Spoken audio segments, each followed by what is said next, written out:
You're listening to Sports and More with Chris and Thom.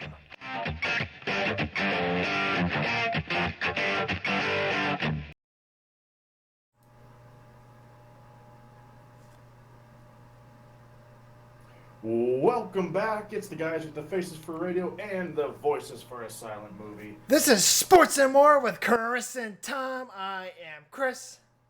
And I am Thom, and we are back at you with another episode in season 2.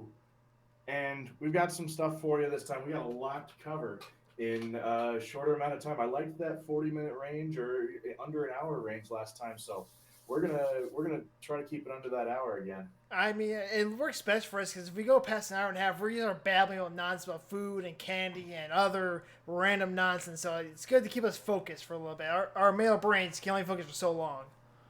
Right, short attention span. It's the handicap we were born with. So I mean, like it's in our favor really to shorten it up. And even with that, we're extending this intro. So can't be helped. No, can't be helped. But before we get into this, I do just want to recognize the life of Bobby Bowden, Coach Bowden, football coach, passed away at the age of, I believe, 91 yesterday or the day before. Great man, incredible coach, and honestly a legendary career. So really just wanted to honor him, recognize his career. And yes, I'm coming from this as a Notre Dame fan. Notre Dame played Florida State a lot, lost to them quite a bit. I mean, he's a good coach, and so it's a good program to play. But honestly, he's one of the best coaches to have coached the game. And so just wanted to recognize his life and the achievements that he has achievements that he has gained over the years. Yes, those achievements that he's achieved. Yes. But he's an incredible man, and honestly, a longtime supporter of also the Fellowship of Christian Athletes. So another thing that I respect about him. Absolutely awesome coach. Our condolences go out to his family. Hopefully they're at peace with his passing. I mean, 91 years old, a good amount of time to live on the earth, so congratulations to him. And we need to get you a thesaurus so you can say he had achieved his achievements, so we can get something more. He achieved the achievements that he set out to achieve. Yeah, so, what was that? We'll get you a thesaurus for next time. If anyone wants to sponsor a thesaurus, we'll give you an address to send it to. Anyway, sticking with college football, Tuesday, July 27th, Texas and Oklahoma formally notified the SEC that they were seeking an invitation for membership in the SEC beginning July 1st, 2025, and that is when the Texas and Oklahoma contracts, or whatever you want to call it, with the Big 12 end. And so they end June 30th. July 1st is the conference that they want, and so they're now extending that interest. And the very next day, Big 12 Commissioner Bobby Bowlesby accused ESPN of trying to manipulate other conferences to go after their members. So blaming the media for Oklahoma and Texas trying to leave the conference to go into arguably a stronger conference. Not arguably? That arguable, but I'm being diplomatic about it. But yes. Clearly a better conference. The very next day, yes.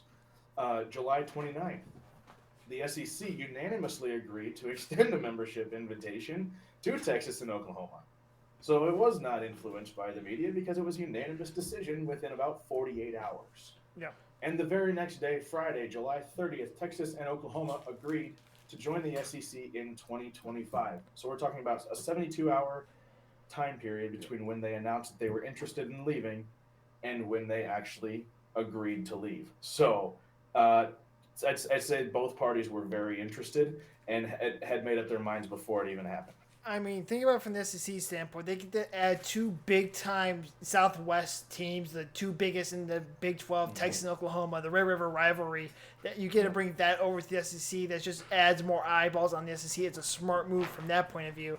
However, from the college football point of view, that kind of makes the Big 12, which was already 10 teams, now the Big 8, with 8 teams by 2025. And I mean, what are they going to do? Are they just going to all like leave and go to different conferences, or are they just going to merge with the American Athletic Conference? What are you hearing, Tom? I mean, you're the college football guy. I I'm just a I've layman here. heard I've heard everything, and I have my own thoughts as well. Um, I, I believe it was the American Athletic Conference actually extended an invitation to the rest of the Big 12, inviting them to join the AAC, Yeah. which I don't I don't necessarily think that that's the greatest move because you've got then a large conference. You're not fixing anything because it's not creating a stronger conference. It's making the AAC better, but it's not doing a whole lot for those teams. But I could also see it being broken out into conferences all over the country. I mean, uh, years ago, talking about 2008 2010 range, there were rumors that Texas Christian was going to go to the Mountain West Yep. or the MAC, I believe one of those two, and so they could end up going that way too. You've got other schools in Texas. You've got Texas Tech and Baylor, who could go pretty much anywhere. They could go American Athletic. They could go Big Ten. They could go SEC. Yep. And the one that I think is a very light difference if we do see it completely disband. I could see Iowa State going to the Big Ten because they are not far from Iowa, another Big Ten team, and also within the same region as several others. I mean, you're one state away now from U of I, and then two going, just a little bit further north to Wisconsin. So that you're not far away from really others that are already in that conference. It makes sense geographically. I don't know from their perspective as far as exposure and strength of conference if they want to. The Big Ten always has solid contenders, but I don't know if that's something that they're necessarily looking to do in the near future. I could see the Big 12 maybe selling off and wanting to do this, but maybe not in 2025. Right. I think that this is coming from an NFL fan. So the college football names, like, they made sense back in the day. The Pac-10 had 10 schools. The Big 10 had 10 schools. The Big 12 had 12 schools. Now it just makes a whole bunch of nonsense to me. My brain's like, none of these conferences have the number of teams they have in their name. This is absolutely stupid right now. But this is actually might be the solution to the problem that you have. Actually, this could be making the problem bigger because now the SEC is the super conference, and the only teams that can compete with the SEC are Clemson and Ohio State. And good Lord help us, if those two teams go to the SEC, they will be creating a whole new division of football. It'll be the SEC creating their whole division of football, and everyone else is in their own division. It'll be 3 divisions of football, which would probably not be good for the rest of those schools. Yeah, and that's a whole different discussion, honestly, of creating a super division within, within college football, where you have Power Five, Power Four. Really, I mean, Right. assuming the Big 12 does not exist in this scenario, then you now have 4 conferences, and really that's what the majority of the major players are in bowl season, in playoff contention, in championship contention. It is Power Five schools, and Pretty much. so I mean, really, they are in a league of their own already. Right. It's just not recognized as such formally. So, I mean, if this continues and we see a whole bunch of schools disband from their conferences and go to the SEC or go to the Big Ten or go to the ACC and form super conferences like we're seeing, I mean, SEC adding 2 major schools, very strong programs, that strengthens the SEC a lot. And so we're already seeing that happen. It's not long before the discussion has to be had of separating them from the rest of college football. Right. I mean, I think I said in our text messages that all this is make the SEC's mid tier that much stronger because their mid tier is about average. It's about on par with like the Big Ten's mid tier, so there's not much difference. But Texas and Oklahoma are that mid upper tier. That just means that no one can touch the SEC here because you have Oklahoma who's probably going to make the playoff. Well, they probably won't make the playoffs anymore in 2025 because they'll have maybe 2 losses because they might lose to Texas and Alabama. Because let's just face it, Alabama still rules that conference unless Nick Saban leaves within the next 4 or 5 seasons. So we'll see what happens. I'm not so sure I like it, but it does make it interesting to talk about. it really is an interesting talking point. I don't know if I necessarily agree with wanting to create super conferences. I can see from Texas and Oklahoma's perspective of wanting to go there, though. I mean, strength of Right. schedule now just shot up significantly.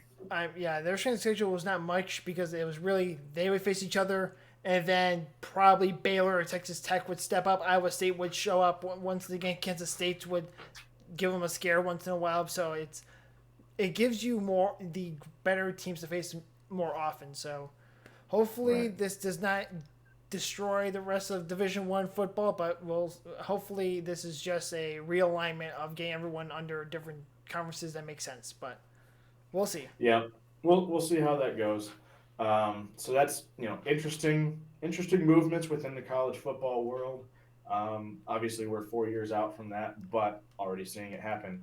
Um, so yeah, we're really just waiting to see if anyone else follows suit, and not necessarily just for the Big 12.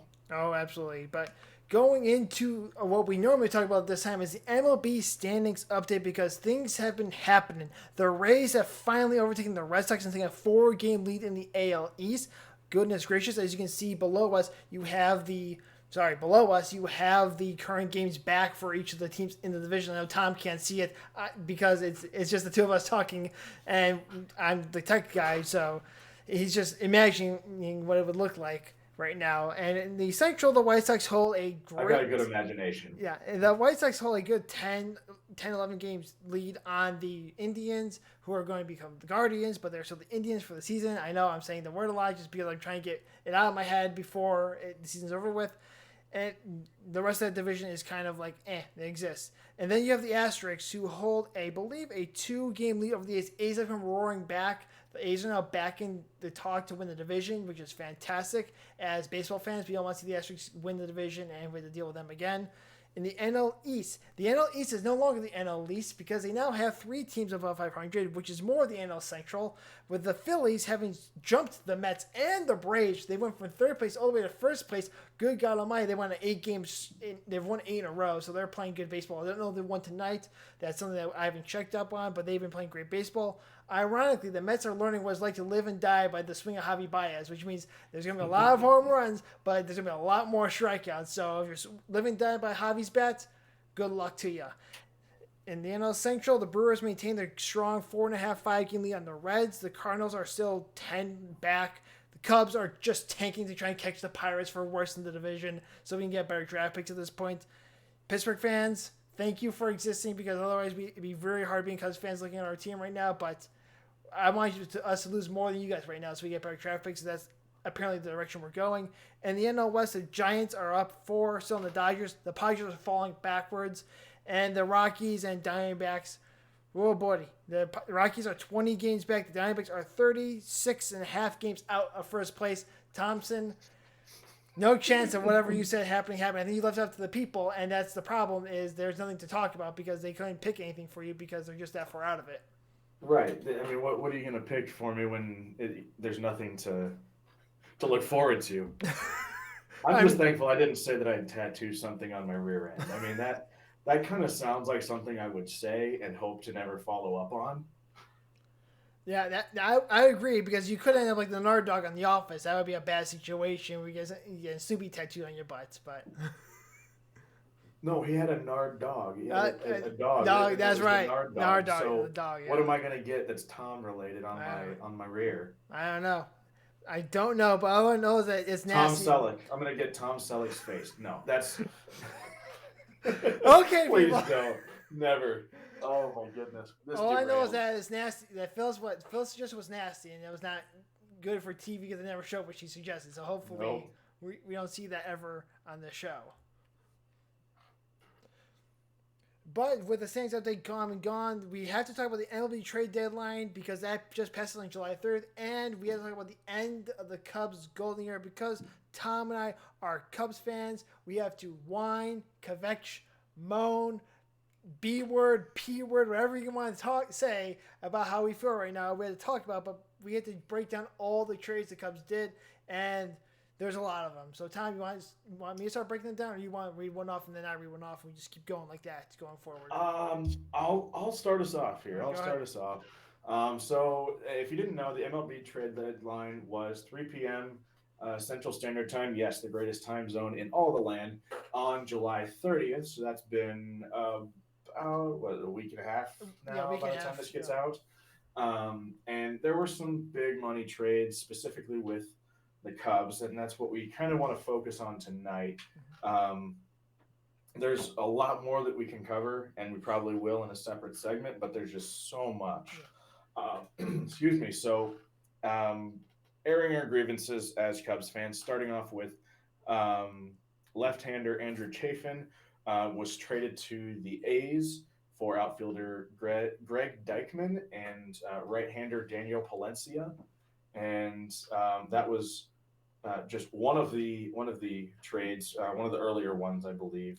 Not as early as Jack Peterson. That was right around the All Star break. Yeah, that's But I mean, Chafin was again an early pick or early trade, and again getting an outfielder and a right hander in um, return. trade for him in return. Yes, thesaurus would be really helpful right now, man. I don't know. It's been a long day.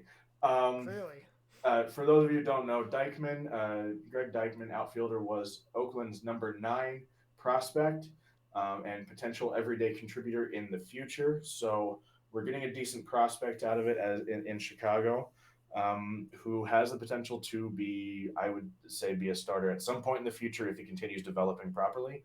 And you know, he could be a daily contributor. Hey, we need those, and all this is per our good friend and pseudo colleague these endeavors, Aaron Josh Schneider. He came up with a huge, massive list of like top 10 trades, and he broke it down for us. So we would like to have him come on the show later on, but and discuss them because there's a lot of them, or we may just post his notes to our Facebook page for you guys because it's really well done, and we want to thank him for that. But another trade that happened was right-handed pitcher Ryan Tepera, another bullpen arm for the Cubs, was traded to the White Sox for left-hander Bailey Horn, and it's not really a trade of no because Tepera is just a good arm, nothing special. And Horn is the 25th overall prospect in the White Sox farm system, but he was drafted in 2020, so he's a young arm, a new arm. So this is really his first year in the minors. So we'll see what he develops into. He could just shoot up and be a fantastic prospect, but we don't know much as of right now. And speaking of those that were traded to the White Sox, Craig Kimbrell was another No, one jeez. traded across town. Closer, the iconic arm hang out there. Just gonna miss that heading across town. So yeah, and another one getting sent to the South Side Yeah. for just for the sake of the future of the Cubs, apparently selling off the team. But again, we'll get to that part of our complaining and moaning later. Yeah. Um, another one, I'd say one of the big three. Well, not I'd say, but everyone would say one of the big three, if not the biggest trade. First baseman Anthony Rizzo, the captain, was traded to the New York Yankees for right-hander Alexander Vizcaino and outfielder Kevin Vizcaino is 24 and is the number 12 overall prospect for the Yankees. And Alcantara is 19 years young and is the number 14 overall prospect for the Yankees. So getting top 15 or 2 top 15 prospects, very young guys who can contribute a lot in the future. This was the number 9 trade on our friend Jawa's MLB Trade Deadline list. So again, this is kind of blockbuster. Honestly, it's huge because he was such a huge part of the organization in Chicago for a long time, since the start of his career, and so really it's big for him. It's huge for Chicago. He meant a lot to this city, and just to watch him after he found out about it, he spent some time with his family on the field, took pictures in the Ivy, came out onto the concourse, took pictures with fans, talked with fans for a while. So he loved Chicago, and honestly was one that I could see he could have seen Chicago if leadership had really invested into him and bought into the idea of keeping him. Um, but it wasn't in the cards. And he's already breaking records for the Yankees, which is just, what a Rizzo thing to do. First Yankee in history to homer in his first 3 games as a Yankee. Yeah. What? Yeah.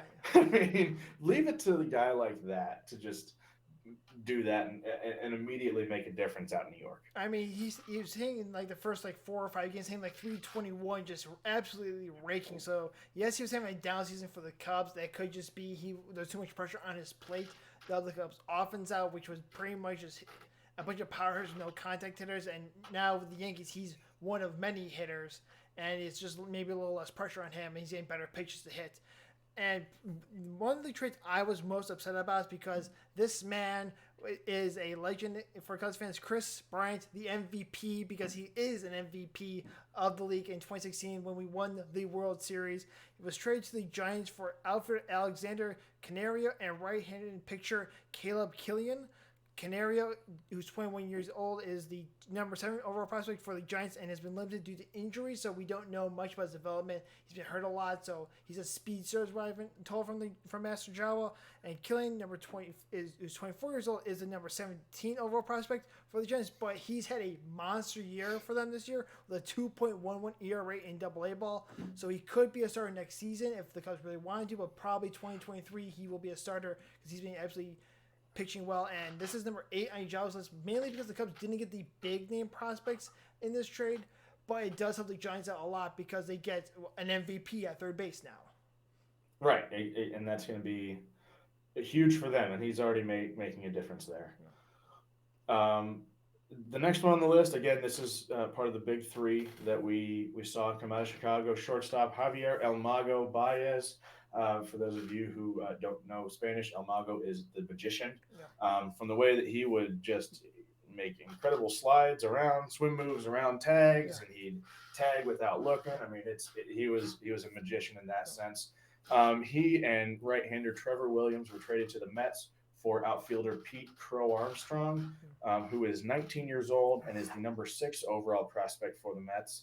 He is considered the number 4 hitter out of the high school class in the 2020 draft class. Huge bat. Yeah.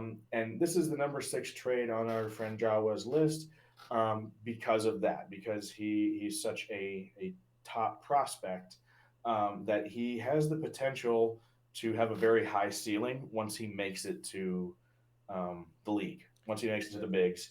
He's one that if he stays healthy, continues to hit the way that he's expected to, then he's going to have an impact on the lineup very well. Yeah, it's a big trade because the Cubs trade 2 guys to get 1 prospect. He's a big name prospect who has high goals.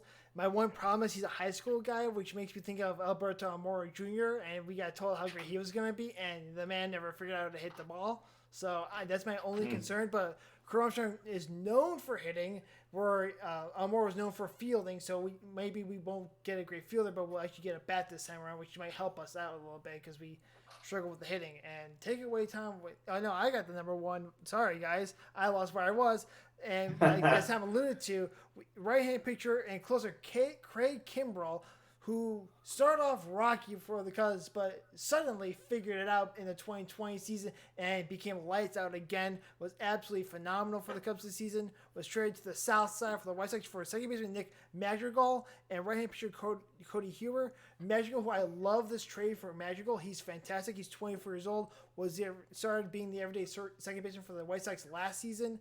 And he's out for the rest of the year due to injury, which is a minor boo-boo, but hey, he's like 24 years old, not a big deal. He was hitting 305 this season before he had 331 last year for the White Sox, and he barely strikes out. He's one of those traditional hit the ball, get on base type players, which we miss dearly on the north side because we had a bunch of swing and miss guys, but they did hit the ball. It was going a long way. So now we have a guy who can lead off for us and do some nice things in the field as well. Is a good sign for us. It certainly is, and sorry if I missed some of what you were saying, internet connections, so probably cut out a little bit there, but you're right. This is a guy who, once he gets healthy, can have an immediate impact. And so really looking forward to seeing what he can do. Yeah. So this was really like the biggest. I mean, really, as much of the trades as we could cover Yeah. in a relatively short amount of time. Obviously, we also talked about how Jock Peterson, who we just got this year, he was traded down to Atlanta um, very early on in the trade window. So um, not one that was really a part of this like huge 72-hour dump Ugh. of players. So Yeah. he kind of was like he just broke the seal. Yeah. Honestly, he just kind of opened up the floodgates, and then the next week it was just washed out the rest of Yeah. the team. But you And, know, and this trip, the this last trip was a huge one. It's the number 3 on Jaws draft board because yeah, of who the White Sox now have the best bullpen in the minor in probably all of baseball because they have the two best closers in baseball right now, and the Cubs still get a good player for the future. So the Cubs don't get screwed, right, but the White Sox are clearly trying to win the World Series this year. So this should help them yeah, out a lot. and a move like that where they're getting a quality closer. I mean, he's uh, Kimbrel is not one to take lightly. No. So definitely an arm that is going to do a lot of good for them and is going to create some opportunities to have a two closer system so Yeah. that you can be that much more effective late in the game, which is incredible for a team in contention like the White Yeah. Sox. I mean, it reminds me of the Cubs trying to go Hector Rondon to Aroldis Chapman, but this is a lot more efficient because you have Liam Hendricks and Craig Kimbrell, who are Right. both good closers, instead of Rondon, who's maybe he's good, and Chapman, who's fantastic. So this is slightly more deadly for the White Sox. Yeah, absolutely agree. Absolutely agree. So this is kind of us airing out all Oh, of our feelings that we have about we the haven't even begun. players that we lost. We haven't even begun feelings, but like I got kind of emotional when I saw um, Rizzo and KB, get uh, they were on that list of players that we knew probably were not going to stay very long. I still did not say a proper goodbye, um, Yeah. but it's one of those things that you look at a guy like that. I mean, really, any of the three, Baez, Bryant, and Rizzo, the three of those guys. I have a poster on my wall from 2016. It was one of the four Sports Illustrated posters that they made. They made four editions of the Cubs celebration to commemorate the 2016 World Series. I have one of them, and in that photo is Chris Bryant and Anthony Rizzo hugging, and I Yep. believe in it. I'm looking at it right now. Baez is in the pile as well, Yep. and so now every day I have to look at the Yeah. three guys who had huge impacts on that team and have had impacts on the Cubs organization since their start of their careers, and now they're gone. It's almost like saying goodbye to a friend. It's It's yeah. it's hard. It's It's painful hard, man. because I remember when we first got Chris Bryant in the draft, I was not happy about it. Jawa had reminded me, hey, this guy hit 37 home runs the senior of college. He is a good hitter. I know you want a picture, but this guy is fantastic. You're going to love him. Looked him up and said, okay, we're good to go. Then we got John Lester in 2015. I told Thom the day we got Lester, 2016 Cubs win the World Series. Book You it. did. And it happened. I was so ecstatic. I thought we have a good 5 to 10 year window where we could win one or two more World Series. And this is where I want to say thank you to Tom Ricketts and Anthony Epstein for getting us that World Series ring, but also to wrap yourselves helically around a vertical axis and screw yourselves for botching this franchise that should have had a dynasty because you made every bad decision possible since that point in time. I mean, it has been a box job since that point. Yes, we went to the plus every single year from 2015 to 2020, which we shouldn't be complaining about. But when your expectations are World Series multiples and we get one, I'm sorry, you guys botched this. We should have another World Series ring with this franchise, but we don't because we just did a poor job of managing trades and getting pictures.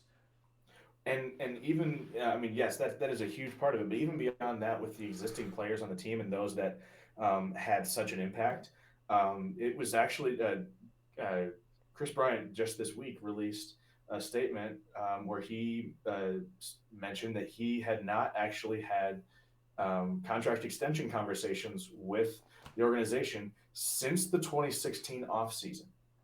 Yeah, like yes, that is when you need to be having the conversations, but it doesn't end there. So they were dooming themselves as soon as they stopped having conversations with players about extensions. At that very moment in time, they had given up. Players had not, but leadership had. Ricketts wanted to make his money and did not want to pay the players and the money. He did not want to go into the big bad cap penalty section of the MLB salary cap, which is a soft cap for all you out there. There's a hard. It's where you can go above the salary cap, but you have to pay extra for it, and he didn't want to do that, which is unfortunate because, as he should have realized, the Cubs will make you money hand over fist. All you have to do is put a winning product. You don't have to put a winning product out there. You can put a mediocre product out there and will still show up in mass to watch the team play baseball because it's Wrigley Field. You put a winning team out there, you will make millions and millions, might bet billions and billions of dollars for their franchise. You could compete almost with the Yankees because, well, the Yankees just have way more money to begin with. And the Yankees always will. I mean, no one can compete with them on a financial level. No. But the Cubs taking the steps that they did, even creating the marquee network, that's another aspect of just creating money. They're creating money. They're picking it off of a tree with that. I know it sucks because it's cable and it's it's something that we don't get access to. I haven't been able to watch a Cubs home game all year because of that. And that sucks. Yeah. And I don't want to get marquee network now because it's got rid of all the stars, and so what's left to watch? I mean, they do have great stuff. I've seen some of it. They have top 10 lists. It's kind of cool, but sure, and that's all well and good. But when you're there to watch the games and watch the star players, and I mean, not that we don't care about the players that are there right now. We absolutely do because now they're the future of the franchise. In 5 years. In 5, I didn't say the near future. I didn't say the near future, but watched win the World Series are not on TV with your team wearing their jerseys anymore, you tend to care a little bit less. And I'm not I'm not trying to be a fair weather fan. Oh, but no. I know that the rest of this season is just going to suck. Yep. And so and it's supposed to. It would just suck a lot less if we had the star players, the true leaders of this team that we just watched walk out the door. They had the potential, each of them, to be Chicago Cubs for life. Mm-hmm. If Ricketts had ponied up and paid the premium for them. There is a reason that things that are good cost more money. You pay for it once, and it might cost a lot more money up front, but you're going to keep it a lot longer, and it's going to do you a lot better while you own it. You pay for something that's on the cheap end, you're going to go through a lot more of them, and it's not going to do. And I'm not just talking about baseball players. I mean, I'm talking making the illusion of everything in life. Yeah. I mean, you buy yourself a $10 pair of shoes, and they might not last as long as the $100 pair of boots or whatever you're going to talk. I mean, it's a matter of quality, and not that it's going to say that every single player that we retain is of terrible quality, because they are quality players, and we have a good minor league system underneath our organization. But when you have premium players like we just gave away, I mean, I'm not going to say gave away, but we did not keep them. They are not Chicago Cubs anymore. So they're not in Chicago. If we gave away premium players who are of the highest quality in the league, and they proved that. You got to pay for them to keep them. Let me bring this mic in real close so you guys can see it. Marquee Network should have been a streaming service like WWE Network, you morons. Sorry, I get that off my chest. You would have made so much more money. So much more. With that, yeah. And then, all right, if they had made it into a streaming service and they had made more money off of that, do you think they would have kept players? Oh, absolutely. But they're morons. Because they could afford to. They could afford to. Because boomers did boomer things, and did not think about what was coming down the pipeline. Sorry, boomers, but you gotta realize that the streaming is where it's at. The WWE did this like 10 years ago. We were in college when they first started doing this.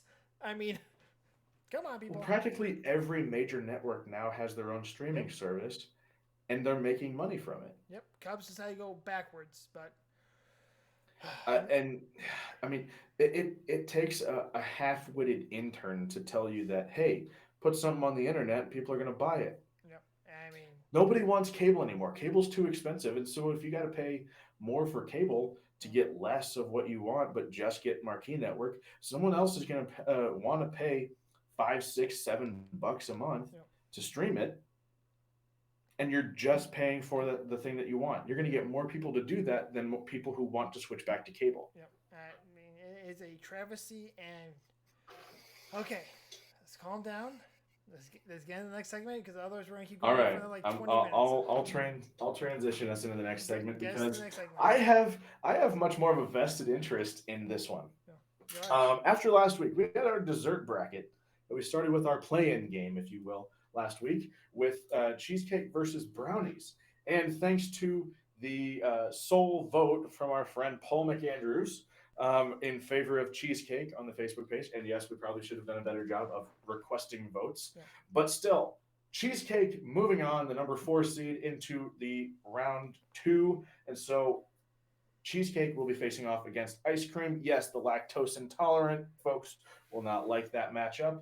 Chris, of whom Chris is one. Uh-huh. And then the other matchup now is the number 2 seed chocolate chip cookies versus number 3 seed my Cinderella funnel cakes. Yeah, I threw the funnel cake. I think I already know what's going to happen, man. Yeah. I know what you're going to vote for in the other matchup. You know what I'm going to vote for in this, the dairy matchup. So let me just discuss the dairy and go through my pain knowing that I see people and I feel my stomach just go, it's like a foghorn. Right. I lived with this man for a year. I can attest to that. It's a foghorn. It's not great, but if I had to make a choice, if I was forced to, if you shut me down and waterboarded me, FBI's, I mean, they ever did that, but do that to me like IAA style from Grand Theft Auto, I would have to go ice cream because you can at least put it into a milkshake. So I would have to go ice cream. You can put cheesecake into a milkshake. But I'm gonna let Thom make the decision because well. Okay, here's my thing. You should know. I've been team cheesecake from the start. Yeah. But here's my thing with it is, the variability of ice cream is greater. It is very wide. I mean, you can really do anything with ice cream. You can do it milkshakes, sundaes, thousands of flavors. My thing with ice cream is when it's bad, it's really bad. Yeah. When cheesecake is bad, it's still pretty okay, and I can live with that. I have had frozen cheesecake from Sam's Club that tasted like the best thing in the world at the end of the day. I have had, dollar store ice cream, not, and I'm putting that on the same lower level of the playing field. The thing is, though, once you get into the higher tiers, like really good ice cream, really good cheesecake, I mean, I can't decide there. Yeah. But here's my thing. My favorite things is, the Oreo cheesecake blizzards or the strawberry cheesecake blizzard from Dairy Queen. Ice cream is the main event, but the star of the show is the cheesecake inside. All right, so I'm gonna like you take the lead on this one, and maybe we just move cheesecake on. But should we let the people choose that one, or should we go with your gut on this one and just move cheesecake on? We will leave it up to the people because I am, as we have always talked about, I am a man of the people. But let me just say, if the people choose ice cream, I'm gonna feel a little heartbroken. I mean, it's gonna hurt inside. I think our fan base is a little bit masochistic because they made me talk about 2 dairy products, so they might just do that just to screw with you.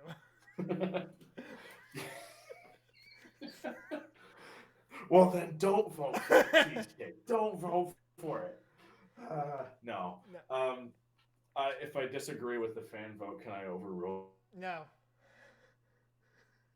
It? No, You cut out. Sorry. No overruling. No. Oh. No take backsies. Right. Fine, I'll risk it. I'll risk it for the biscuit. All right. Number 1, ice cream. Number 4, cheesecake. Y'all decide. All right. And now comes to my favorite matchup of this whole thing. The number 2 chocolate chip cookies versus number 3 funnel cake. For disclosure, I threw funnel cake on there for no reason other than to go baseball. Woo! In our text message. That was literally the text that you sent me was funnel cake in parentheses baseball. Woo! But Like, I'm so happy it's on this list. I almost wanted to advance just so I can keep going. Funnel cake, baseball, woo! Every time we talk about it because I love doing that Ric Flair so much. But I do love me some chocolate chip cookies. I've had bad chocolate chip cookies and I've had bad funnel cake before. I don't know which is worse. But when I see funnel cake, I get a little bit excited because I know it's either a fair or it's a baseball game, and I love funnel cake for that reason. Right, and those are like the only two events that I have a funnel cake at is a fair or a baseball game. And most of the time at a baseball game, I'm not messing with the cheesecake. I'm going for the Polish sausage. The cheesecake. Goodness, I said cheesecake. I got cheesecake on the brain. Yeah, I'm not messing with the funnel cake. I'm going for the savory, the hot dog, the Polish sausage. Yes, the sandwiches. Yes. The sandwiches, man. And maybe a cold beverage. But I'm not typically going to the funnel cake. Right. But at the state fair, that's like the number one thing. You go to funnel cake at a minor league baseball game because at that game it usually doesn't matter, or a semi-pro game because at that point the funnel cake you can deal with because you're not as invested in the game. Sorry guys, but I've had more funnel cake at minor league games just to eat something while I was trying to watch the game. Let's also talk about the financial investment into going to a major league game versus a minor league game. Yeah, and then you're paying for a $10 funnel cake on top of that. Yeah, funnel cake's about $2 at a minor league game. It's not bad. Right, right.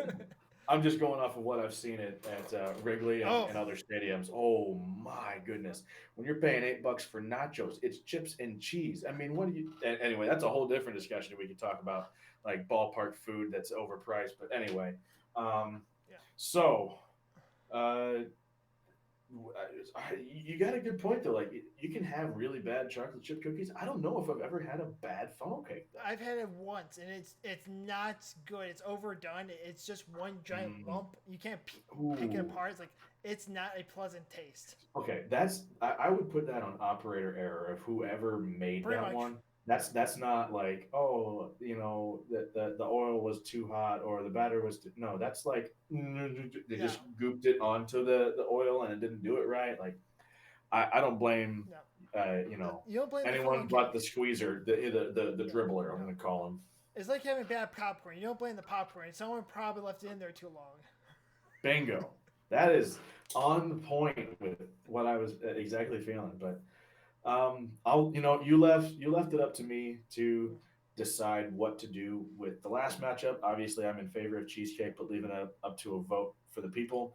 I'll leave this up to you. You either decide and move something on or leave it up to a vote. And knowing that Facebook really didn't help us a whole lot last time. Yeah, I'll leave it to the people, but if I must make an executive decision at a tie, just so everyone's aware, funnel cake advances in a tie because I have declared it thusly. So I'm leaving it up to the people, but I am the vice president of this particular vote, and I overrule and I will vote for the Senate if need be in a tiebreaker. Fair enough, man. And the same goes for me with the cheesecake. So our round 2 has been discussed. And we are now determining our championship round, which we will have a much more extensive conversation around. And you and I'm making this decision up right now. You and I are going to decide the winner. Oh boy! If we get funnel cake versus cheesecake, We're going to fight. Yeah, This is gonna have to happen when when you're back from your week away, and we're gonna need to just you're gonna have to come up here. We're gonna have to physically fight over this. I'm gonna throw punches. We'll need a referee. We'll need the boss of the show to let us know. I won't have anyone in this house referee because they'll be in favor of you. we need an impartial third party like Waldeck. Gotcha. Waldeck to come on and just look at us as idiots and be like, okay, you two, knock it off. That's what would happen. So we'll let you guys know how that goes down when we get to next week's episode. But as always, we have a Thom Stay coming to you guys. But let's first hit you with that sweet intro. Let's get serious, because this is Thom's Take.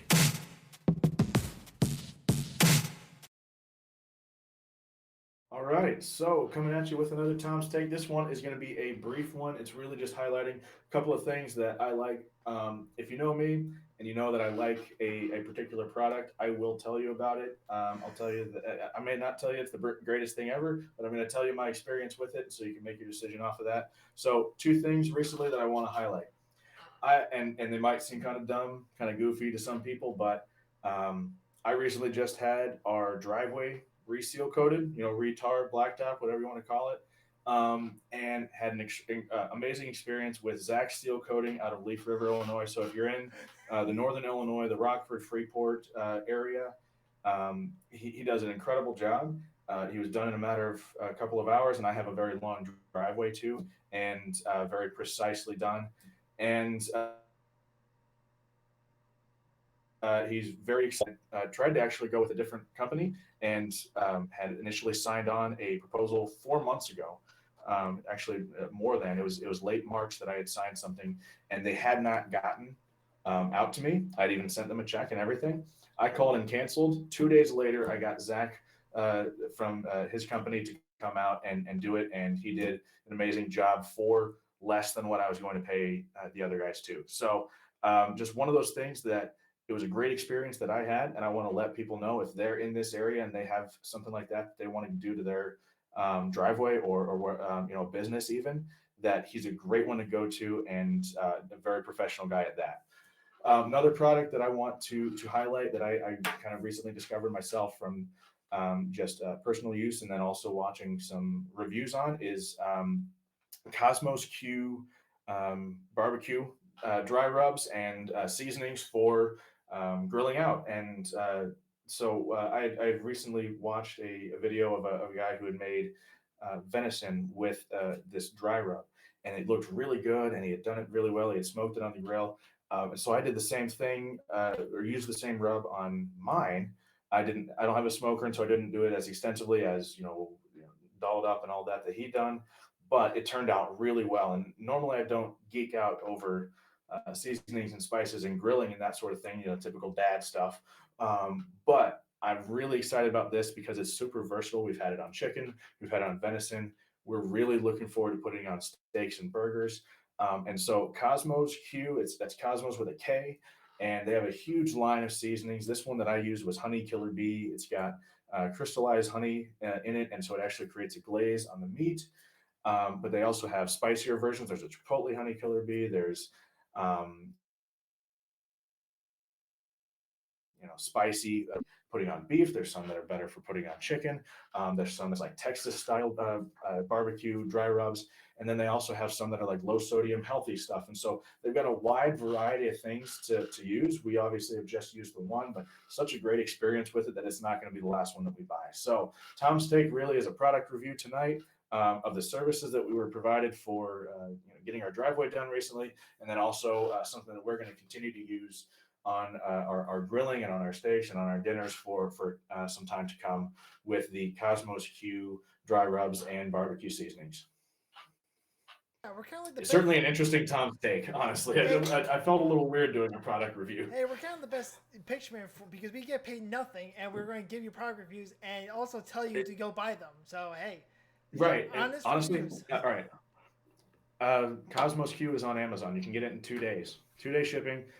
It's a little bit pricey, but I mean, you get much larger than your typical grocery store seasoning bag. It's like twice the size. So I mean, something like that, I was like, okay, do I really want to spend 14, $15 on seasoning? But the thing is huge, and so like it's gonna last a long time. Hey, there you go. I mean, maybe next time I have to come up with a new thing with Chris's cryptocurrency tips, as I There you go. just to help people out a little bit more because we can do more product reviews for people and just keep giving more advice about random stuff. We'll give free advice, man. When we like something, we're going to tell you about it, whether we're getting paid for it or not. And we're not getting paid for these. We are a non-sponsored channel at this time Yeah. on August 9th, 2021. Yeah, so hey, we give you reviews. We're gonna give you honest reviews. But as we head to the outro of our show, we want you to go to our Facebook page. You want to vote for some of our stuff. Also comment on our Facebook page on our YouTube channel for or on this video to give us votes for this episode. You can also email us at sportsandmore with CT, that's capital C, capital T, at gmail.com. If you have any questions or concerns regarding the show, or you have any ideas like Jawa's draft pick, trade deadline stuff was emailed to us. It's the first email we've had in like months, so it was fantastic to see that. Thank you again, Master Jawa. It was well done, and I can't thank you enough for it. Yeah, and keep sending us those emails. We don't care if it's sports related, trade related, your favorite hobby, cat video. Even. I mean, that's what I keep anything. We just want to interact with folks in any way possible, and that's one of them. But as you can have maybe already figured out over the last year plus, you can also go to our Anchor page, Spotify, Apple Podcasts, YouTube, or wherever else you get your podcasts. Obviously, YouTube is now our biggest, not our biggest, but our newest big platform, and so we're trying to develop that more. But all of the audio from this video that we're posting to YouTube is going to be on all the other platforms for the podcast as well. So it's all out there. It's going to continue to be out there. That's why we like this, is we're able to put it in both places with the same amount of effort as we were doing before. It's providing us an opportunity to expand our reach. It's even easier now than it was before, to be quite honest with you. Oh, yeah. It's just, with your fancy PC. It's a lot easier. Take video, throw it into Audacity. We have audio. Done. Yes. Also, just going to say, when you sent me the picture and the video of, all the lights were off and you just had the glow from your PC with all the LEDs on it, I was like, oh man, he's totally 100% geeked out over this thing, and it's the coolest thing I've seen.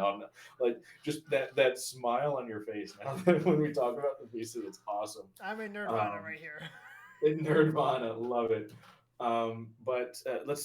Last week we had 7 views on our first video, which is great. That's about what we are getting on our podcast, the audio files. So keep looking at those. They're all going to be, all the future stuff is going to be out there. All the prior stuff, except for last week, will solely be on the audio for now. We're going to work on maybe trying to get some of that uploaded, just audio files with our logo or something like that, up to YouTube. But for now, all the audio is just going to be on the podcast site. So continue to go back and check that out. We love it. Remember, when we hit that 1,000 mark, Chris is going to confetti cannon on camera here. So looking forward to that.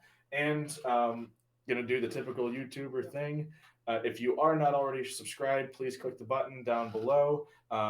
Hit the bell, toggle notifications to all, so that way you are the first one to know exactly precisely when we upload a new video, and you will never miss one if you do that.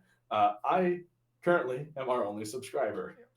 I had to get us one out there. So if you want to subscribe to the channel, that would be awesome. We just appreciate the opportunity to do this on another platform. It's really, really cool. Hey, the reminders are down below. Thom can't see them, but I have a like and subscribe, comment, hit the notification bell below, just in case you forget what Thom just said. So we are alert to what's going on. And we like to thank all of you, probably the tens of people listening to our ridiculous takes and reviews on everything from college football to the MLB trades to desserts and to Thom's product reviews, which we do not get paid for.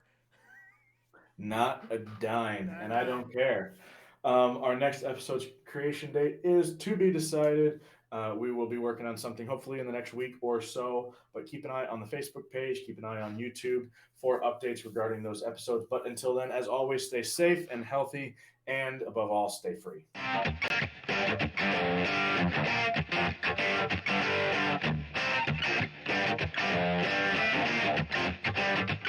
Sports and More with Chris and Thom is brought to you by no one.